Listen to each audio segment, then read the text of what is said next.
ضیاءالحق امرخیل ډېرې زبردستې خبرې وکړلې او له شمالي ټلوالو څخه یې جوابونه ورکړل. دا چې امرخیل صاحب څه ویلي ویډیو تر اخره راسره وګورئ. ګرانو لیدونکو السلام علیکم.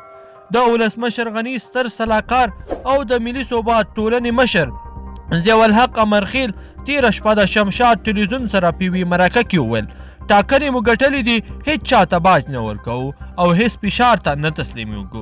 ضیاءالحق امرخیل چې د ولسمشر محمد اشرف غني ستر سلاکار بلل کیږي په ولسمشریزو ټاکنو کې د محمد اشرف غني له بریا وروسته په رامنځته شوو ستونزو باندې وغږېده او ډاډ یې ورکړ چې هر څه به بیرته سم شي. امرخیل د خپلو څرګندونو پر مهال د ولسمشر غني د بریالیتوب وروسته د روان کړکېچن حالت په اړه هم وویل چې یو شمېر سیاسیون د خپلو ګټو او سهم لپاره پر حکومت فشار راوړي، نه د افغانستان لپاره.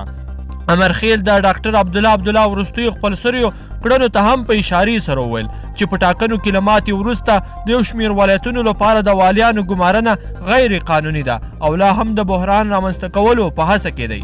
خو امرخیل د عبدالله د پریکړو په اړه ولس ته ډاډ ورکړ چې د غیر قانوني والیانو د معرفي کولو په هکله دی هیڅ تشویش نه کوي، ځکه موږ پیاوړي امنیتي ځواکونه لرو او هیڅوک به پرې نږدو چې غیر قانوني راشي او دنده پیل کړي. امرخیل د مرکې په دوام سیاسیونو ته په خطاب کې او افغان ولس ته په ډاډ سره وویل چې د لوړې مراسم او د نوي کابینې جوړول هر څه به د مهالویش مطابق مخ ته ځي، هیڅ ځنډ به پکې رانه شي.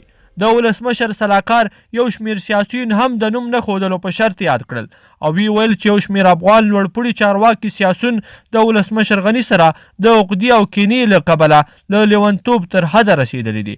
امرخیل د سولې په اړه هم وویل چې خلک دې تشویش نه کوي، افغان حکومت سولې ته په بشپړه توګه ژمن دی او مکمل چمتووالی ورته لري. هغه خبر ورکړ چې د امریکا او طالبانو تر توافق وروسته به ژر د افغان دولت او طالبانو ترمنځ خبرې پیل شي. ګرانو لیدونکو په دې هیله چې دغه ویډیو به مو راسره تر پایه پورې لیدلې وي. که مو خوښه شوې وي نو در سره لایک یې کړئ او ملګرو سره یې هم شریکه کړئ. تر بلې ویډیو پورې ښه وخت.